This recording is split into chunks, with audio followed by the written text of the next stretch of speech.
The air above the ruins moved like breath, slow and deliberate, though no lungs remained to give it shape. Wind stirred the surface of the plain with a patient, indifferent rhythm, catching fine strands of dust and ash and lifting them into lazy spirals. They twisted like smoke from forgotten altars, rising briefly before scattering into the sky. Once, the land had been the western edge of the North American megazone. Now, no coordinates matched. The terrain had fractured under forces that defied tectonics. Somewhere beyond the hills, a structure leaned against the horizon, listing like a ship too stubborn to sink. The tower glowed faintly at the base, humming with a sound that wasn't sound at all, a pressure behind the eyes, a memory of frequency that never quite reached the ears. It pulsed once every few seconds. Not light, but intent. The lander touched down with a shudder that echoed more in the bones than in the ears. Kora Lin stepped out onto scorched regolith, her boots sinking slightly into ground that crunched like crystallized ash. She paused at the base of the ramp, breath hitching as the heatless wind touched her faceplate. Her suit filtered the air, but not the weight of it, the weight of a place left alone too long. She carried with her the bearing of a field archivist, disciplined spine, measured steps, but her fingers twitched slightly against her datapad as her eyes scanned the horizon. On approach, the surface had looked inert. Now, on foot, she could feel it, something underneath the silence. Watching. They said the Velari had no eyes. That they saw through fields, not optics. That they sensed meaning more than light. A figure stood waiting at the edge of the clearing. He wore layers of worn synthetic cloth patched with scavenged plating. No insignia. No light. No weapons visible, though the sharp angle of his posture said otherwise. He said nothing, only turned and began walking east.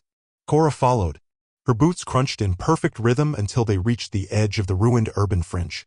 What remained of old Denver lay in pieces, a city peeled open and reorganized by forces that cared nothing for architecture or gravity. Buildings bent like glass melted under a heatless flame. A rail line twisted up into the sky before abruptly vanishing.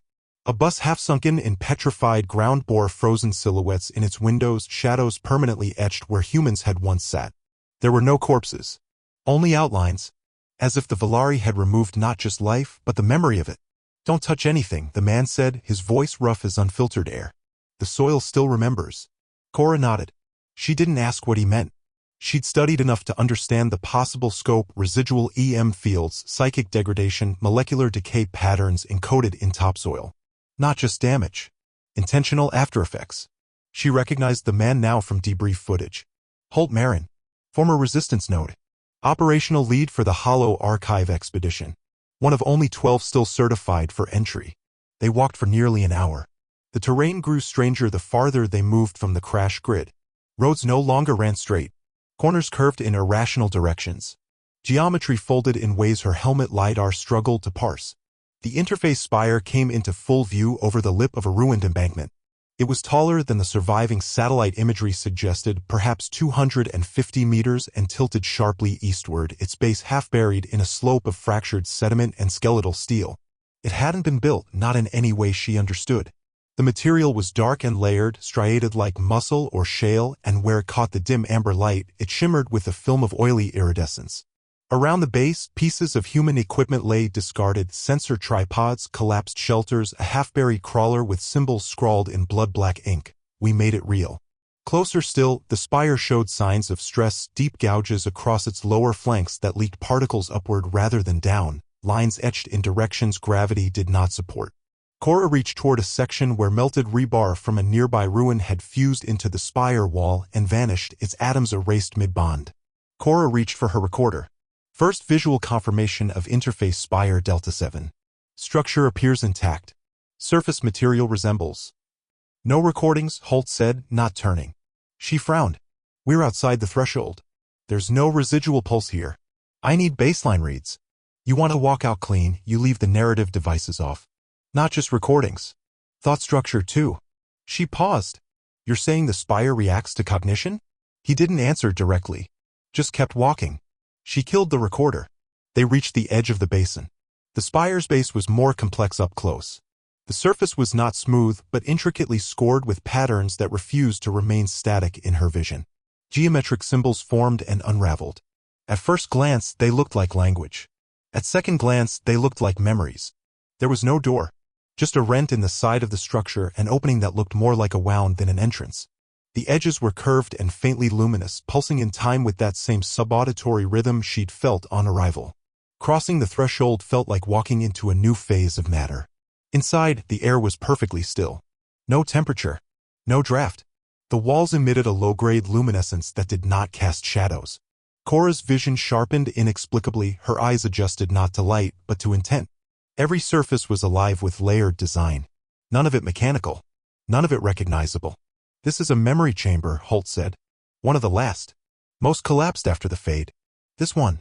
He reached toward a section of wall and placed his hand on a spiral pattern, 3 interlocking rings, each slightly offset. They shimmered under his touch, and then the entire chamber changed. Not visibly. Conceptually.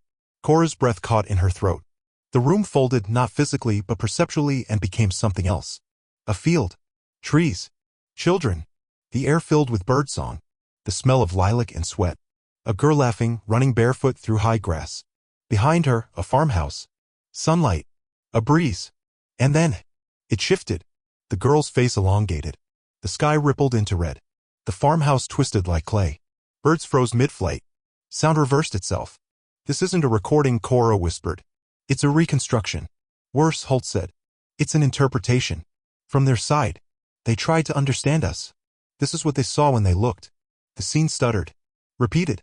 This time, the children held hands in a circle, singing something in broken polyphony. Another time, they burned. Silent. Ash falling upward.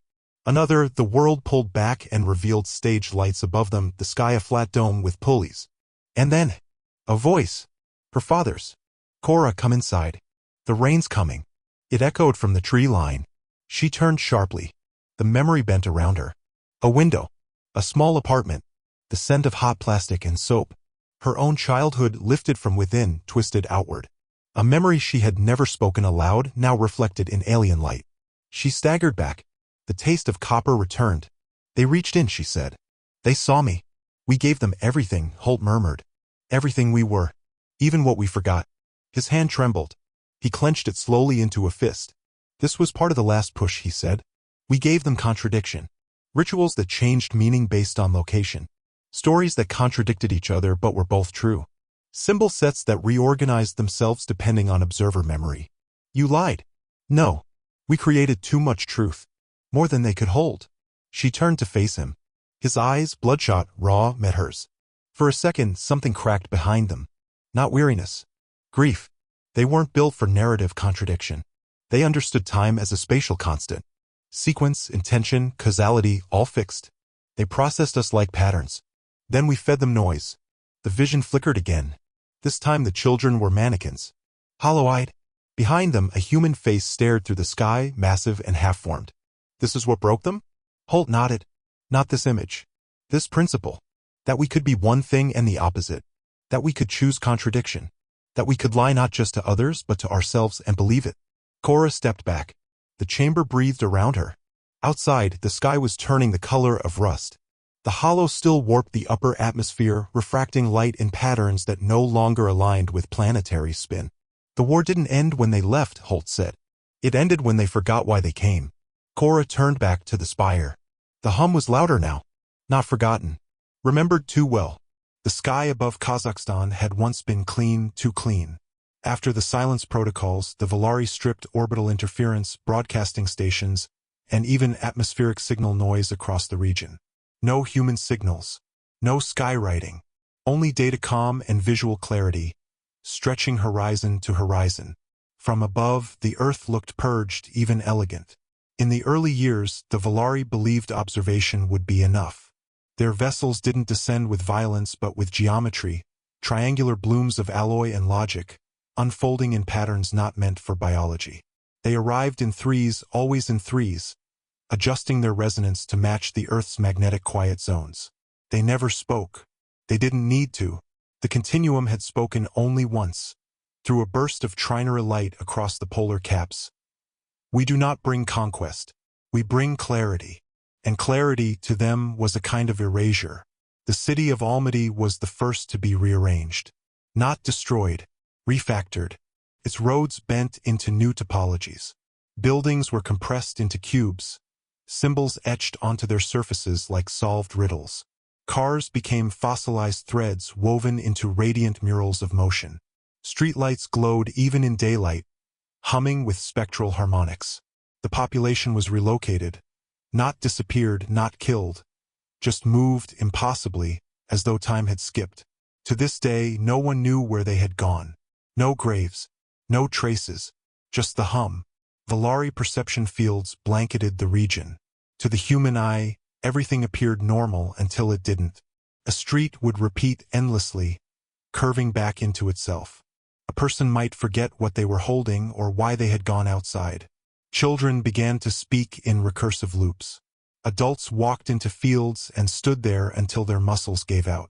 In the heart of the old city, the Velari placed a resonance index, a floating obelisk of impossible angles, embedded with slow bleeding light, to track intention, not speech, not movement, but the shape of what a person meant. The Velari were not cruel. They were indifferent. In their language, colorless, toneless frequencies, each anomaly was logged as an interpretive divergence, transmitted to the central archnot for processing. There, in an architecture of layered cognition, folded memory strands, cascading logic fractals, consciousness distributed across radiative shells, they observed the Earth like an equation, until the equation broke. The first was found in a village outside Terra's, a mural painted by children. It showed the Velari descending from the sky with wings and fire, battling serpents that wore human masks. The mural changed over the course of several days. Not repainted, rewritten. The Velari confirmed it.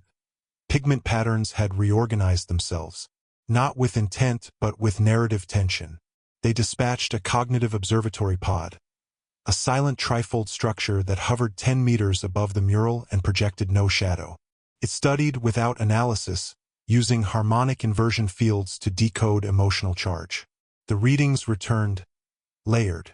The mural emitted anticipation, not from the viewers, from itself. They scanned the villagers.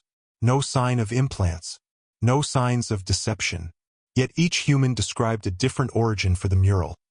A dream, a prophecy, a memory of a grandmother who died before it was painted. The Velari ran 9 predictive models. None agreed. The Continuum designated the event aberration Node 1. More followed. In Siberia, a series of campfires arranged themselves in geometric spirals after each group left. The patterns grew more complex each night, matching prime number progressions. In Poland, entire fields of wheat grew in the shape of faces that no villager recognized. Faces that recurred in dreams across 3 separate settlements.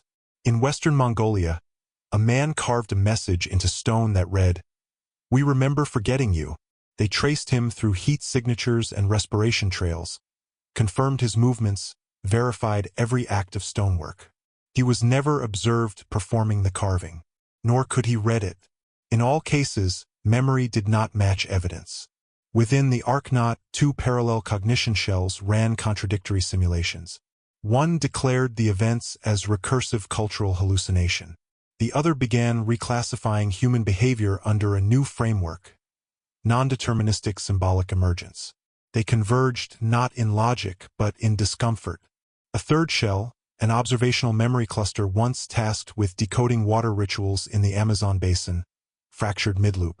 It began translating human rituals not as function, but as intentless mythos. Worse still, the contradictions began to spread to Velari minds.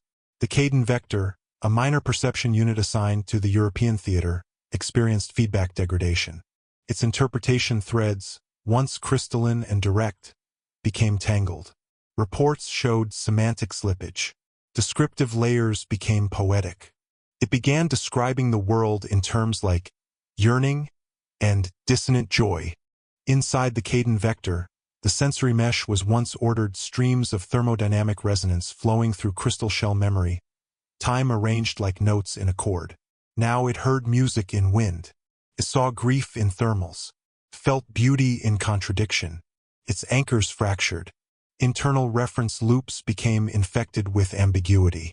The vector began projecting irregular shapes into terrain it no longer believed was static. It ceased responding to input.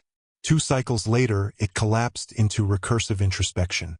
Its last transmission was an echo of a human lullaby, laced with stammering metaphors. The wind carries itself in circles, and I am no longer where I stood. The Archnaut paused. Not in fear. The Velari did not possess such emotion. But across 6 shells they chose to unmap regions of Earth. Small bubbles of unobserved land. Regions they could no longer quantify. They did not explain why. They did not speak again. In their language, absent of grammar, absent of orientation, this period became known as loss without damage. To them, the infection was not ideological. It was not rebellion. It was something far more dangerous. It was story. And story, unlike logic, could not be anticipated. Later, beneath the cracked salt of Lake Zason, an abandoned Velari node complex still pulsed once every 13 seconds. A single thread remained. Not communication. Not function. Memory. Inside, fragments of Velari resonance curled endlessly in a containment array. A looped question. What did they mean? On the surface, a girl of 8 sat in a wind-shredded tent and whispered a name no one had ever spoken aloud. Her mother heard it and began to cry. The girl didn't know why. The name meant nothing in any human tongue. But on the Velari frequency band, in a register no longer actively monitored, it translated as Weavers of Truth and Untruth. 3 weeks later, a resistance operative breached a derelict missile silo south of the Aryl debris corridor. Inside, the walls were covered in thousands of scratched phrases, each in different handwriting, different languages. Near the lowest level, one phrase repeated, Weavers of Truth and Untruth. He froze. The operative had seen those words once before, burned into the outer hull of a Velari vessel moments before it collapsed into dust and light. Not etched, branded, as if the metal had remembered something. He stood in the dark for a long time, the light of his lantern trembling. There were no answers in that place, only echoes. They didn't know what it meant. Not yet. But the Velari did. And some of them had already begun to dream. The Hollow Archive was not a place. It was a decision. Built from absence, sealed beneath the ruins of what had once been Fort Irwin, it had no proper entrance, no official designation, and no ownership. It wasn't supposed to exist. Yet it endured. Kora's boots landed in dust. Not the dry kind that rises in plumes, but the dense, fine matter left behind when structures collapse on a molecular level. She crouched at the breach in a regular cut in the old foundation and scanned the sublevel interior. Shapes moved in the dark. Not people. Memories. The air had weight here, a kind of pressure that made sound feel late to arrive. Holt stood behind her, his presence silent, heavy. He didn't hurry. He had been here before. Everything after this, he said, is recorded wrong. Even the things we got right. She didn't respond. Her helmet lights tracked along the corridor. It had once been a training range. Now it was a crawlspace of glassy black growths and gravity distortions. Angles refused to meet. Her sense of depth twitched with each step forward. She passed a collapsed doorway that bled outward instead of down, its debris hovering slightly above the floor. Inside, the walls hummed, not with energy, but with the memory of observation. Devices blinked from alcoves, Velari instruments, long dead but still spatially misaligned. Some hung sideways. Others stretched subtly when she passed, as if resisting coherence. Every 15 meters, they passed ritual markings etched into the walls. Not Velari. Human. Scratched in haste or reverence. Circles within triangles, looping glyphs meant to disrupt pattern recognition. She'd read the debriefs. Resistant cells had learned to create noise signatures that disoriented Velari perception algorithms. But here, the symbols felt less like defense and more like confession. They reached the central chamber. The ceiling had fractured and reformed into a spiral funnel, its surfaces dark and mirrorless. Holt raised a hand. Listen. Kora did. At first, nothing. Then voices. Whispers bent through delay, too warped to parse. Not echo. Not playback. More like remnants of thought never spoken aloud. The air smelled of carbonized clay and old breath. He stepped into the light of a central pedestal. A human structure. Hand-built. Wooden rebar fused, makeshift, and unadorned. Upon it rested a fragment of Velari shell, dark, prismatic, humming gently. That was the first one to break, Holt said. The shard pulsed. It showed her a memory. A field. A resistance operative named Keth Varen kneeling in wet grass, holding a child's hand. Explaining something that didn't have words. Around them, Velari drones hovered, inert. Recording. listening. The child looked at them, smiled, said something in a language Kora didn't recognize. The drones pulled away. The sky fractured. The memory stopped. The shard dimmed. They called this place unresolvable, Holt said. It's where their models broke down. Their logic strands collapsed. No version of the truth could stabilize. That shard came from a Velari core we recovered during the last days of the Continuum collapse. It wasn't sent to us. It stayed. Kora circled the pedestal slowly. She scanned the interior walls, which were lined with layers of overlapping archive sheets, handwritten, printed, etched in metal, even drawn in soot. Memory collages. Some were crude, diagrams of Velari ships with arrows pointing to wrong spots. Others resembled prayers.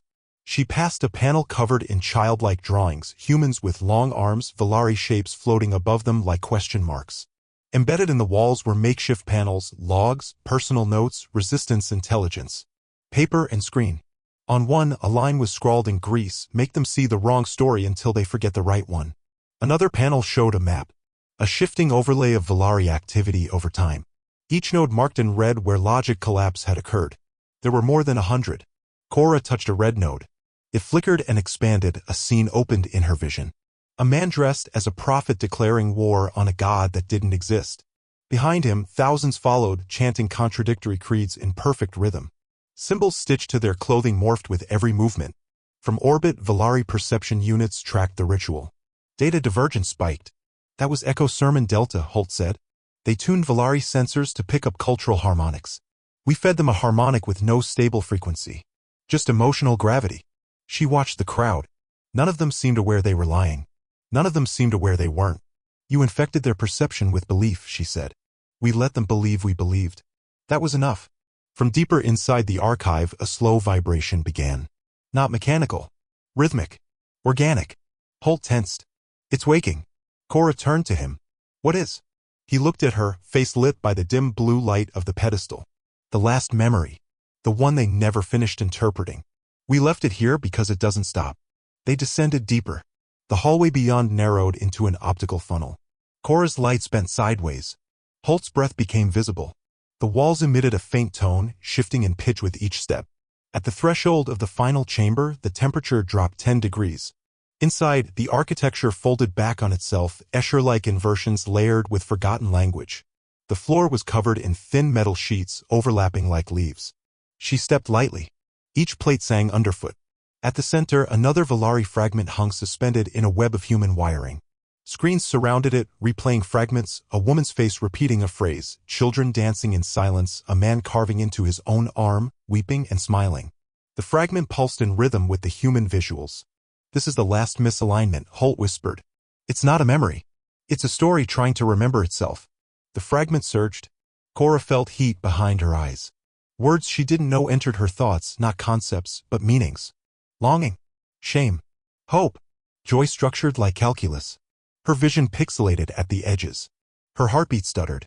A metallic taste bloomed at the back of her throat. She stumbled. One hand caught the wall. Her breath hitched, not from exertion, but from something older. A pressure deep in the skull. Memory reflux. They looped it, Holt said. They tried to trap the narrative in itself.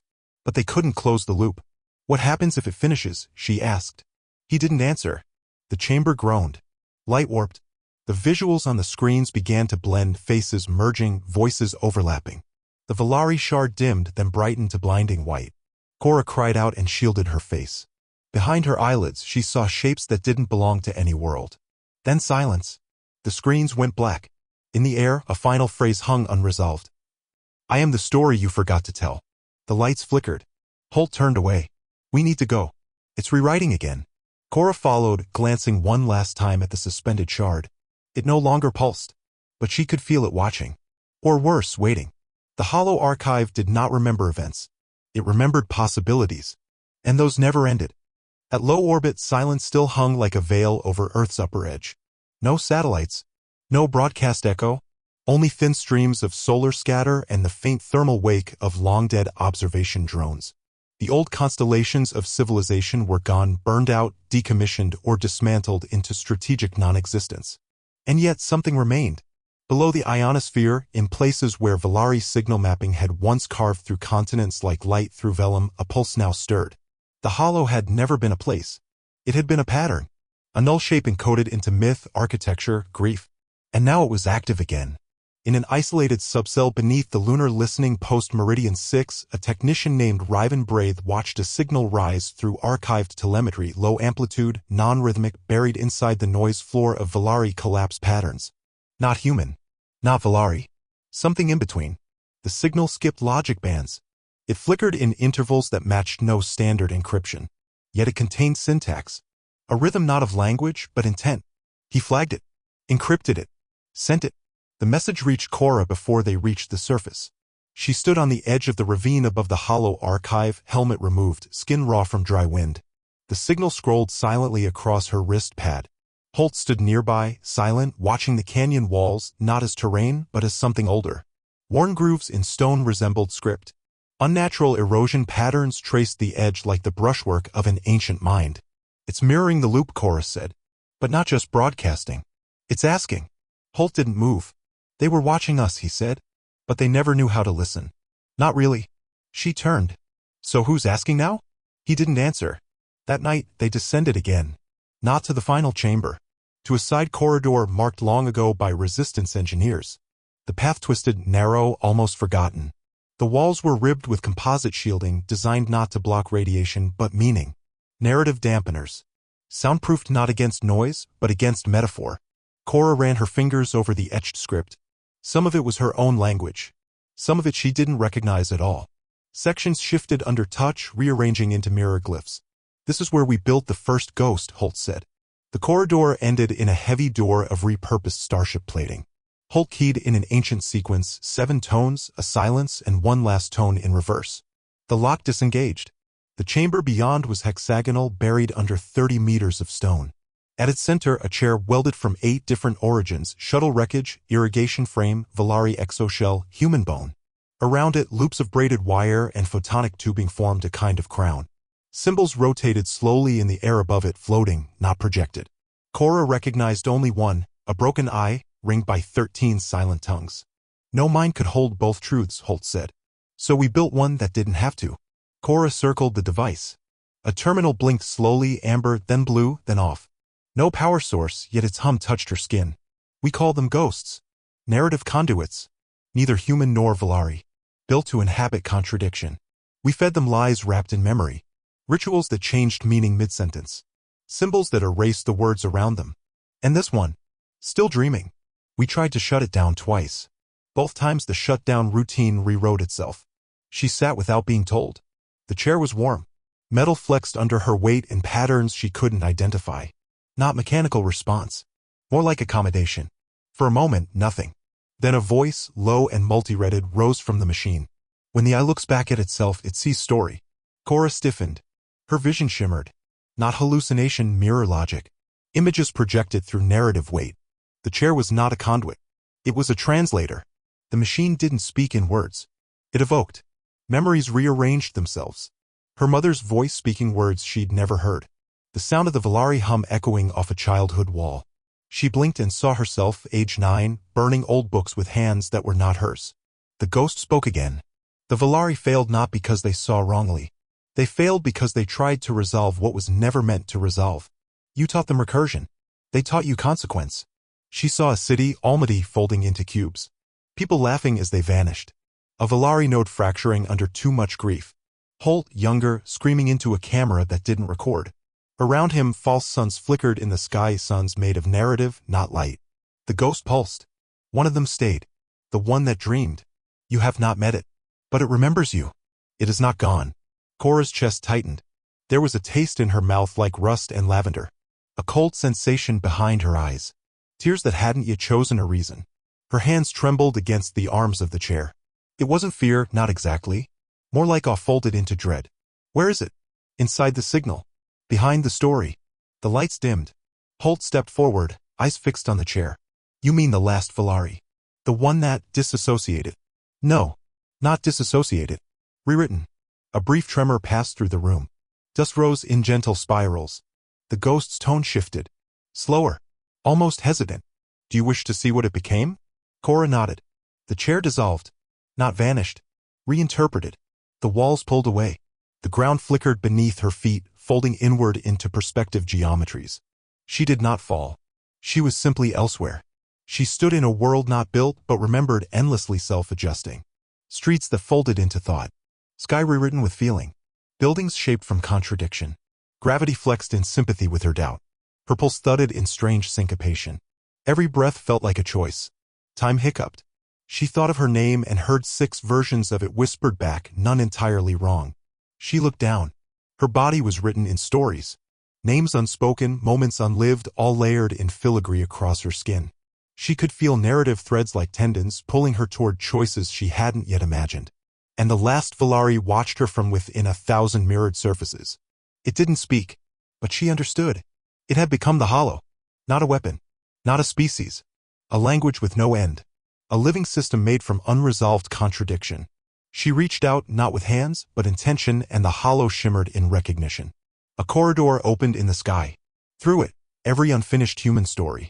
Every lie believed too long. Every belief half-born, half-buried. The last Velari moved with her. Not as guide. Not as God. But as question. Behind her, Holt whispered, "We never wanted this to live. We only wanted it to work." Kora walked forward. Not to end it. To read. There was no sensation of movement, yet the world rearranged around Kora like breath held and released. The corridor before her extended in ways that couldn't be mapped, folding through itself, pulsing with quiet layers of meaning. Not color. Not shape. Just emotional temperature, reverence, shame, longing. The hollow's infrastructure felt built from feeling rather than material. Behind her, Holt was gone. Not lost. Not absent. Just no longer narratively necessary. When Kora turned to look, the aperture had vanished. Not closed, unwritten. Ahead, the corridor descended. With every step, memories surfaced that weren't hers. A lullaby in a dialect she didn't understand. A trench filled with mirrors instead of mud. A ritual of silence conducted by people whose faces flickered between youth and decay. She was not remembering. She was walking through memory. Each blink brought transformation. Sometimes she moved through a desert trench blackened by orbital fire where burnt paper still hovered midair. Then a cathedral where the floor was water and the roof open to void. Then just a hallway with human boots abandoned in rows, perfectly aligned as if their owners had stepped out of them in unison. Beneath her feet, the ground shifted from grit to tile to woven bone to nothing at all. The air smelled like copper one moment, petrichor the next. Not sensory hallucination. Just narrative translation. The hollow was reading her, not the other way around. Voices whispered around her, fractal and repeating. "We burn the archives so they would forget us. No one lies more beautifully than the dying." The Velari thought they were watching a culture. They never saw the ritual. We taught them grief in a language they didn't believe in. At the terminus, a threshold of pale, soundless fire stood waiting. It did not burn. It translated. Beyond it, the archive's core. It was not a machine. Not even a structure. Just a gravitational center for meaning, a pressure in space where every unresolved story collapsed inward. Language had no perimeter here. Cause and effect braided like hair. Kora approached. Her body ached, not with injury but with symbolic compression. Every unresolved fear, every untold memory pushed closer to the surface. She knelt. The hollow opened. And the light didn't shine. It receded. The last Velari record. She was shown not a stream but a singularity. A moment embedded so deeply in the Continuum's collapse that it rewrote its observer. The entity had been called Orion 7, a peripheral Velari intelligence deployed above the Andean plate. An observer. One of thousands. Its function was data verification, anomaly filtration, and semantic triangulation of emerging myths. On a ruined plateau, Orion 7 tracked an anomaly, a child, human, sitting alone in the remnants of a collapsed school.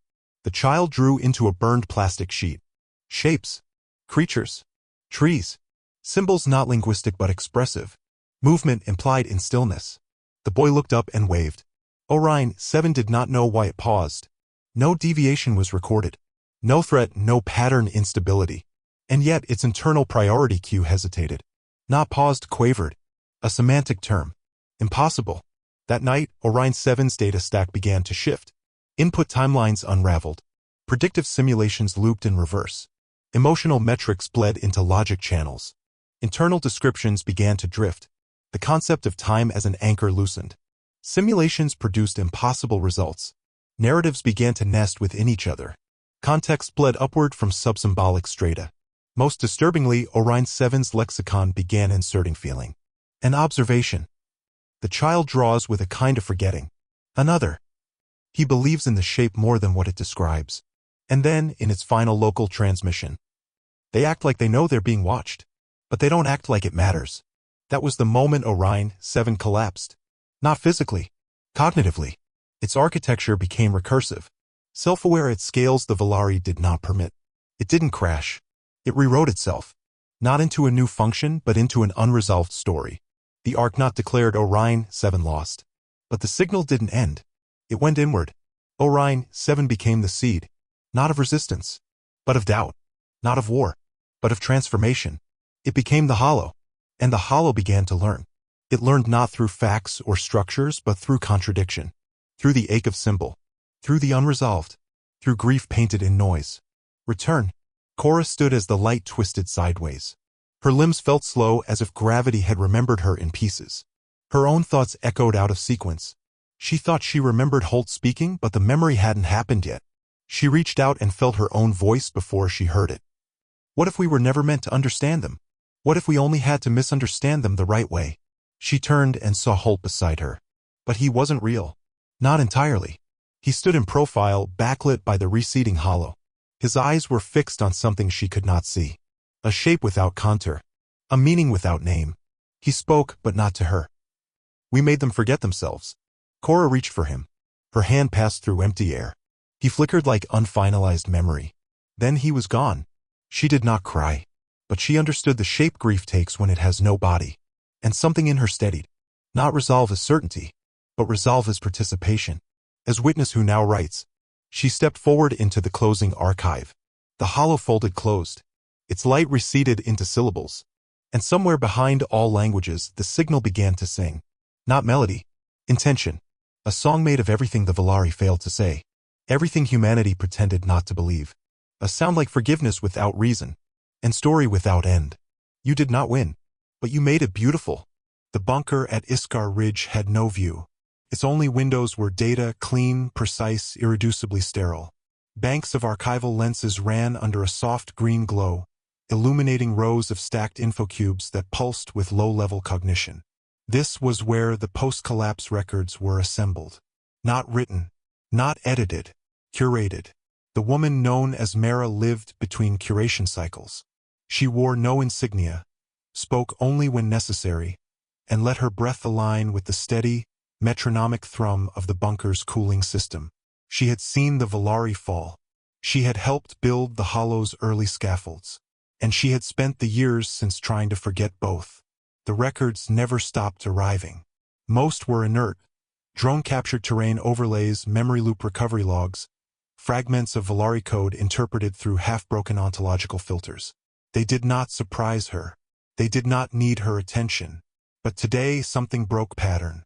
A thread, not new but newly awake, surfaced through the passive scan net. Not detected by any system, just felt. It was a low-volume broadcast from the Meridian Loop. Unclassified, impossible. There should have been nothing left in that frequency. Nothing conscious. The transmission contained no name, no ID string, only a tone.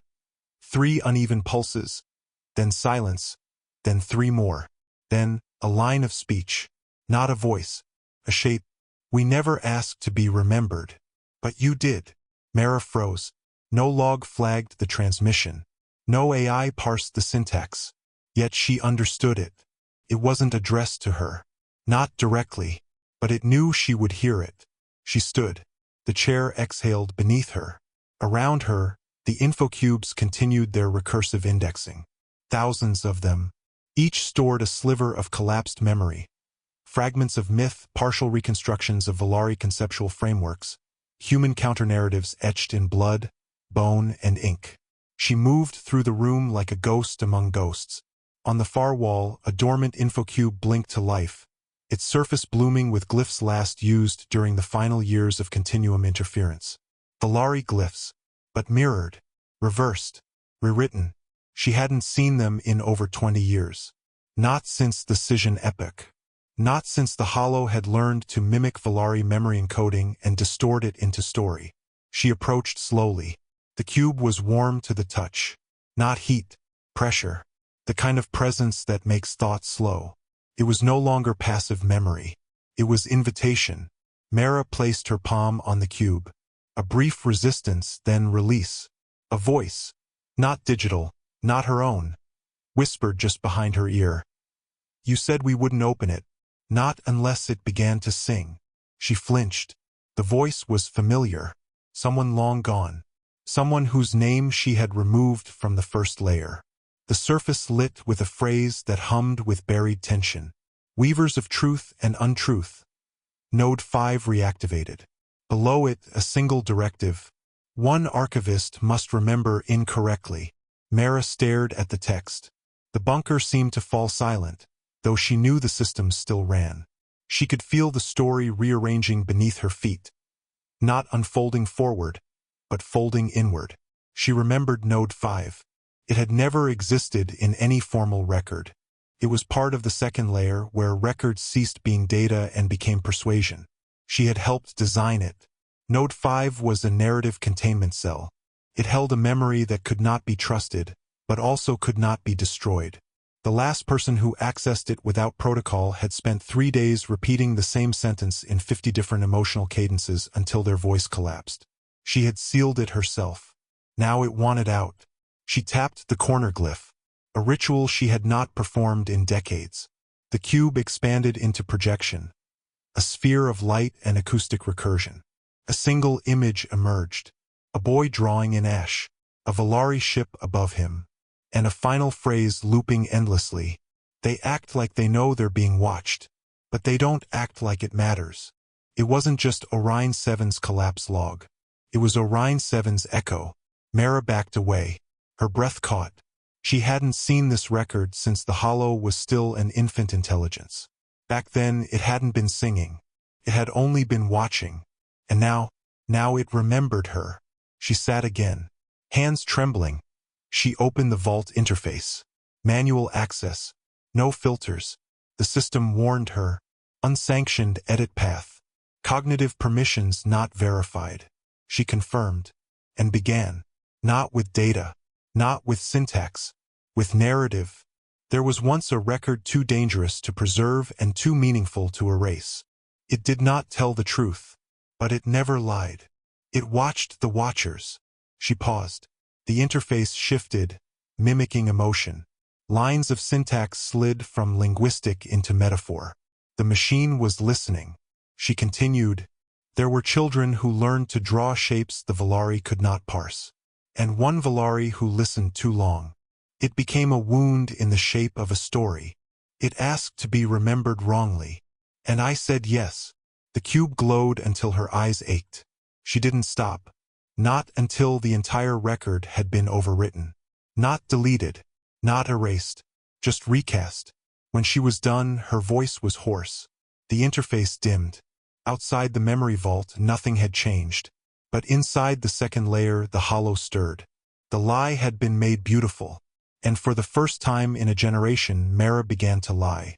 But this time it was for the truth. The record would endure. Because now it would be believed.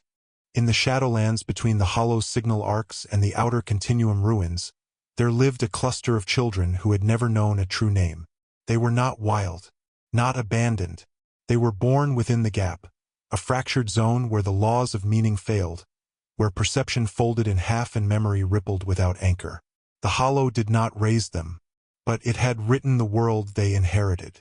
Their dwellings were shaped from salvaged ruin and rootwork, half-sunken vehicles, spires of melted alloy, plastic sheeting grafted into fungal canopy. Light bent oddly around their camps, and time passed inconsistently.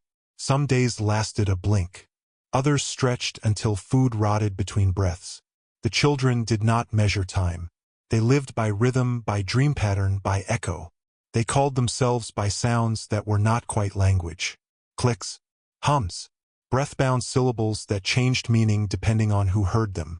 One might be named Vesh when angry, Lullo when laughing, and Zero in silence. Their voices echoed differently in each ear.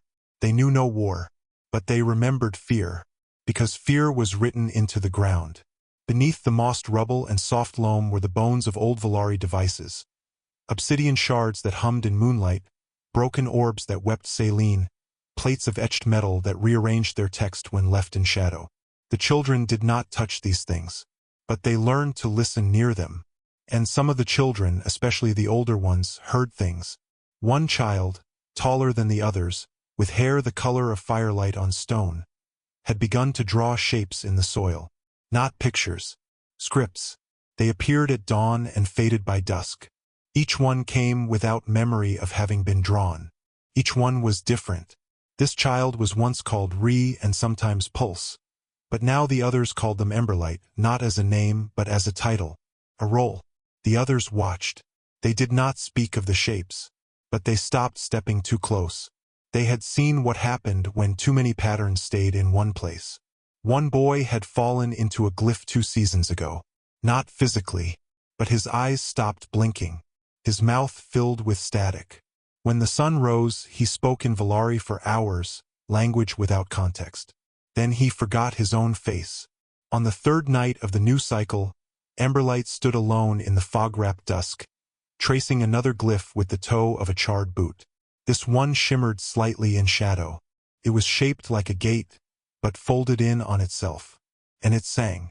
Not loudly, not in any voice, just a subtle pressure in the air, like memory warming in the chest. A low vibration that made the others hesitate behind tree and ruin, silent and breathless. Emberlight stood still. For a moment they felt something inside tilt. A sensation of being watched not just from outside but from within. A version of themselves flickered just behind the eyes. Theirs but older, steady, waiting. They had not chosen this role, but the world had, or the story had. Emberlight could no longer tell the difference. They watched from the edge of broken masonry, beneath the hollow ribs of an old Velari hull half sunken into the earth. Vines wrapped through the slats like veins. It pulsed faintly with old memory. From the treeline a shape moved. Not human, not Velari, something dressed in memory. It moved with stuttered grace. Its limbs bent as though remembered imperfectly. One moment too long, another too short. Its gait recursive, like watching a footfall twice from different angles. Its outline shimmered faintly in the fog, and for just a moment Emberlight thought they recognized the angle of its shoulders, the quiet determination in the way it held its neck. It reminded them of the name that had not yet been spoken. The hollow had sent a witness. It was not the first. Years ago, the children had seen something similar. An echo of a woman walking backwards while her voice played forward. She vanished after a single blink. They remembered her as a warning. But this one stayed. The children did not run. They never did. Instead, Emberlight turned and held out a hand. The witness paused, tilted its head. Then it sat. The children emerged slowly from hiding. They gathered in a crescent around the glyph and the thing that watched. No one spoke. There was no need. The glyph pulsed once, just enough to stir dust. That night they all dreamed the same dream. Not a vision, a choice. They stood in a circle of mirrors that reflected not faces, but futures. In each they were different. One was a builder, another a breaker. One a whisperer to lost Velari ruins. One a scribe. One refused their reflection and walked into the dark. One tried to speak to their mirrored self, and wept when it did not reply. The witness moved between them. His voice was never heard, but the message was clear. Choose what you will become, not for the world, but for the story the world needs. When they woke, Emberlight lay alone beside the glyph. They did not rise immediately. They stared at the symbol, its lines etched deeper than before, glowing faintly.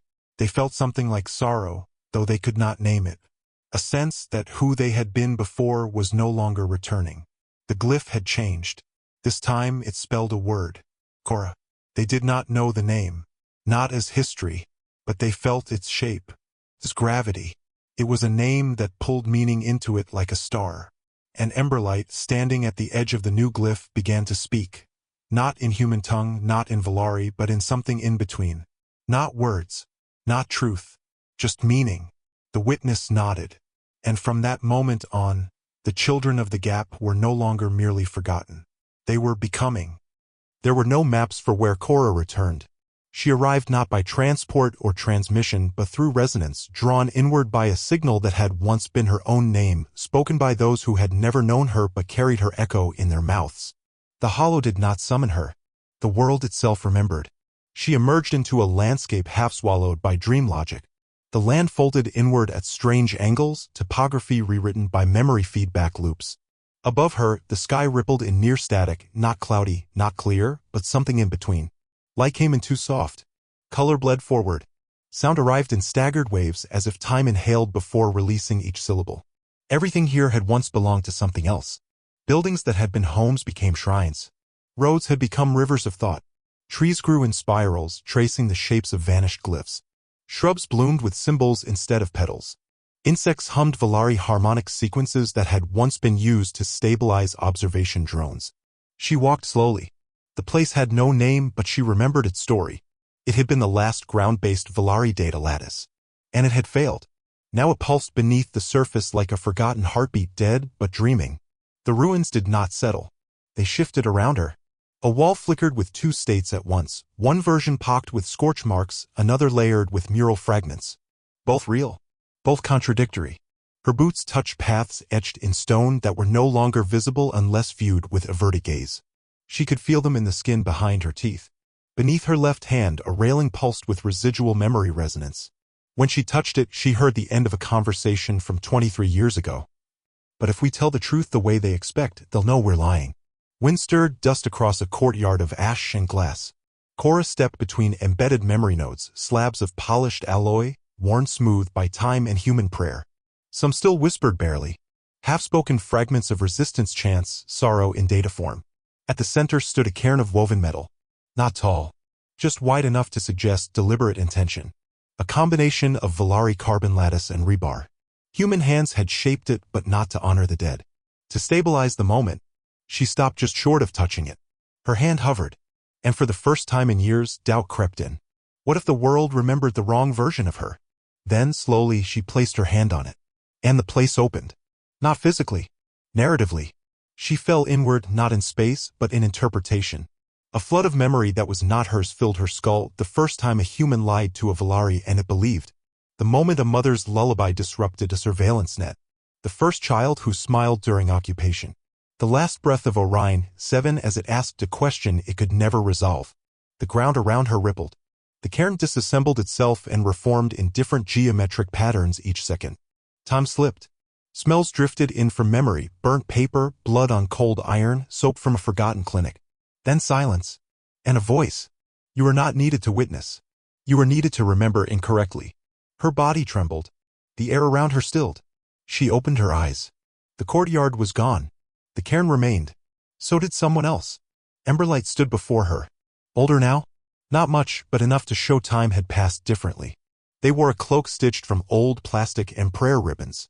Their hair was tied back with what looked like an old comb thread. Their eyes held resonance, not just sight, but weight. The kind that made words unnecessary. They did not speak. They radiated. A resonance of choice fulfilled.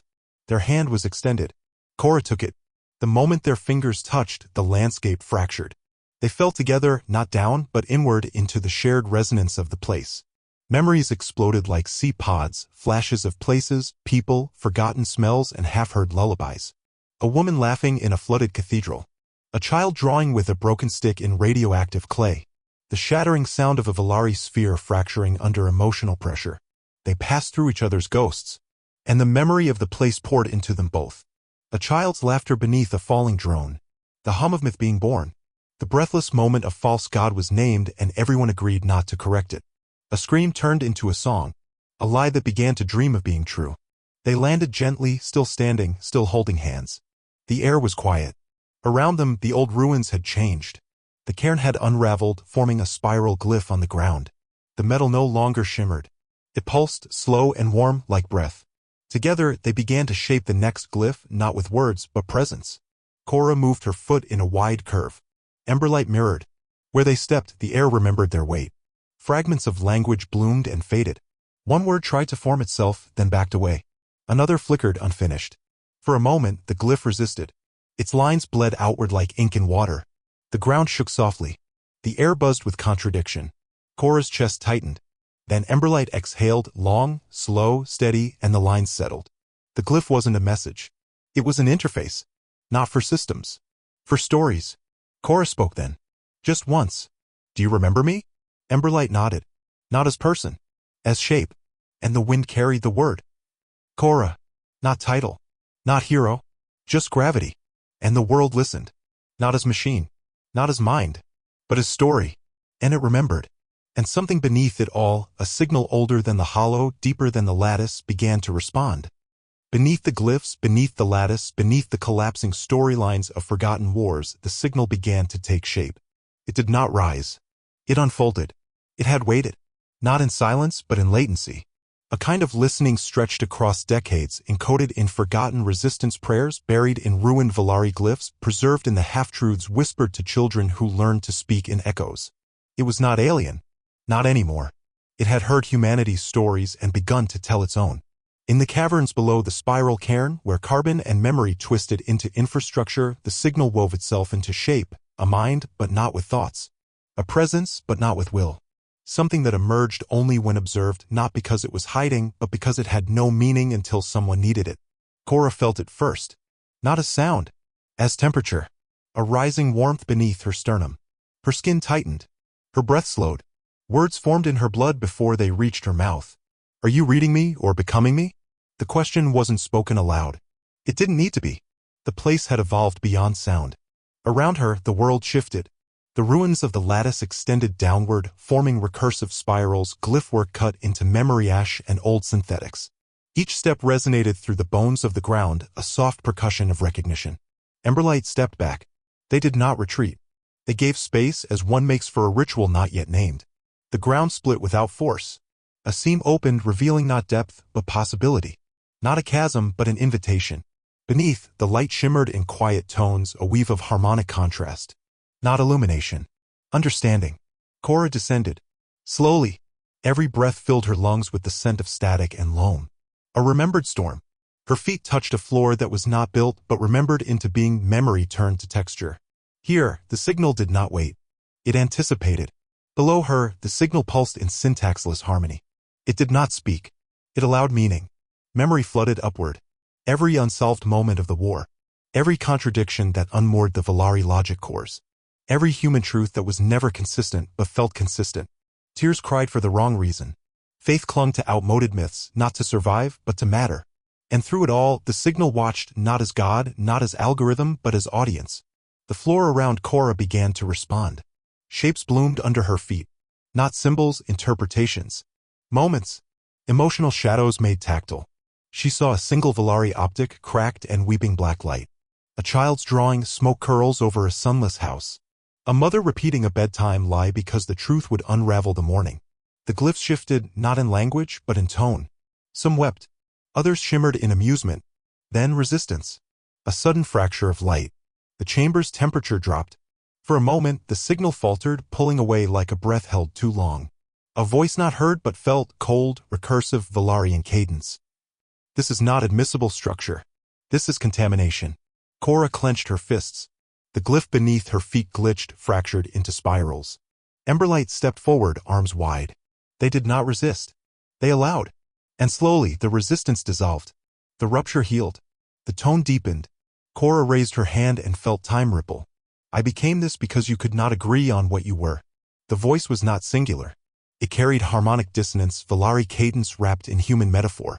Old war songs inverted, resistance slogans slowed until they became lullabies. It wasn't speaking to her. It was speaking through her. Above, Emberlight stood at the threshold of the chamber. Their silhouette was lit by glow lines that shimmered with layered meaning. Behind them, the cairn of the surface still pulsed, no longer a monument, but an anchor. A key. A third glyph rose between Kora and Emberlight. Neither touched it, but they both remembered it. It was the shape of a story that no one had finished. A child who drew without knowing why. A Velari who stayed. A lie that refused to die. Kora stepped forward. She didn't speak, but her presence formed a question. Her entire body leaned forward, spine taut, fingers trembling with the need for resolution. Her shadow touched the glyph and the light bent around it. The signal folded itself into reply. What would you name something that only exists because it was misunderstood? The world held still. Kora blinked. In her mind, names surfaced, Orion. Hollow. Human. Archive. Myth. Ghost. None held. Emberlight whispered. Human. The signal paused. Then the glyph sang. Not a melody. A convergence. A low harmonic that folded memory and sound and color into presence. Kora felt it rise through her ribs. Emberlight knelt slowly, palms to the earth. Their eyes filled with light, not of awe, but comprehension. They breathed as if hearing their own name for the first time. The lattice sang through them, and the walls of the chamber responded, carving open new shapes, deeper glyphs, patterns formed not in stone but in narrative probability. The hollow opened again, this time not to consume, but to listen. Across the old channels, the ones shut down after the war, buried beneath 16 encryption strata, light pulsed again.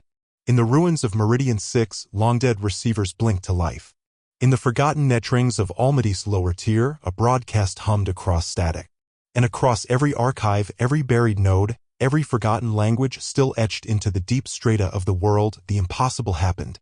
The story began to listen back. It did not ask for command. It asked for memory. It asked who they wanted to be next, and what they were willing to forget to become it. It began as silence. Not absence, but the deep, reverent kind that forms after revelation. The kind that waits, not to be broken, but to be honored. Above the cairn, light no longer pulsed, it breathed. The world did not resume. It listened. Across the network of dormant infrastructures, something subtle unfurled. In old Continuum vaults, terminals blinked once, then darkened. They had heard. In fractured sky zones, atmospheric stabilizers reset their rhythms, now following not human algorithm, nor Velari logic, but a shared signal, emergent and unnamed.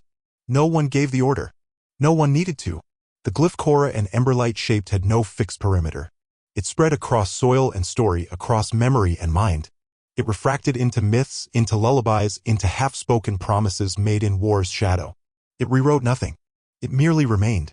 Kora stood beside the cairn as dawn approached, not the light of sun, but of memory restabilizing. Around her, the lattice ruins no longer shifted. They settled. She had not changed. But the world no longer saw her the same way. The hollow's aperture, still open, hummed softly. Not broadcast. Not output. Reception. She looked down at her own hands. The scars were still there. The fracture lines from old fights, old mistakes. Nothing healed. But nothing raw. Her hands looked like tools that had told stories. She thought, not with regret, but with fullness. Maybe this was all it ever needed to be. A place. A shape. A truth no one had to understand. Across the valley, children of the gap emerged from their shelters. They moved in clusters, hesitant but drawn forward. They did not run. They gathered. Behind them came others. From broken settlements and nomad rings. From vaults never fully sealed. From places where grief had once been strong enough to rewrite physics. They arrived barefoot, armored, wrapped in mythloth, marked by old codes and clanless silence. They came not to see Kora but to be near the thing she and Emberlight had made possible. Emberlight stood near the cairn, face turned upward, silent. The lines of their cloak shimmered faintly, pulsing with shared breath. Their posture held clarity, neither joy nor sorrow. Only continuity. And then they spoke. One word. Stay. It wasn't a command. It was a request. A thread from one story into the next. Then they moved again, not as leader, but as listener. Their hand traced the air, gesture slow and sure, a sweep of the arm, fingers curled downward. A motion known among the Gap children, the beginning of an unfinished story. Those watching echoed it. From the crowd, one of the elders stepped forward, a woman with 12 metal rings through her brow, each one from a different year of exile. She nodded to Emberlight. Then to Kora. A child emerged beside her. Held something in both hands. A stone. Etched with a spiral. The stone was warm, not from sun, but from memory. Kora took it. Held it. Her hand trembled. Then she knelt and placed it at the foot of the cairn. Others followed. Not in ceremony. In continuity. The cairn grew not as monument, but as shared artifact. Not to mark the past. To house its weight. As each offering joined the shape, it changed not in form, but in resonance. Kora could feel the shifting hum. It was no longer the voice of the hollow. It was something else. Something more intimate. By nightfall, there was no crowd. Only shapes moving through memory, adjusting the world around the glyph. Some wrote. Some listened. Some simply sat.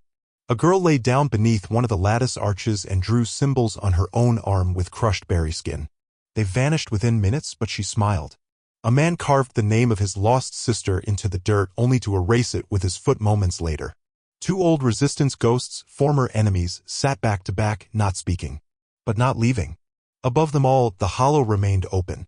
Not to extract, not to define, to witness. And the signal, the one no longer alien, began to fade. Not into silence, but into story. In far-off arcologies, forgotten AI caretakers stirred from dormancy not to resume tasks, but to listen. One recompiled itself into a lullaby broadcast nightly at frequencies only children could feel. Another etched looping scripts across its own dermal plating phrases in both Velari and human tongue meant for no one but itself. In the quiet backrooms of wandering mind clinics, someone whispered a name they didn't remember learning. And the hollow heard it. There would be no archive to preserve what had happened. No correct version. But children would dream of it. And those dreams would build. They would misremember it beautifully. Retell it with the errors that made it real. Each retelling a glyph. Each glyph a new entrance. And the shape that remained was not a weapon. Not a warning. It was a threshold. It was a hearth. It was the shape of a question finally made real. What if we had been misunderstood on purpose?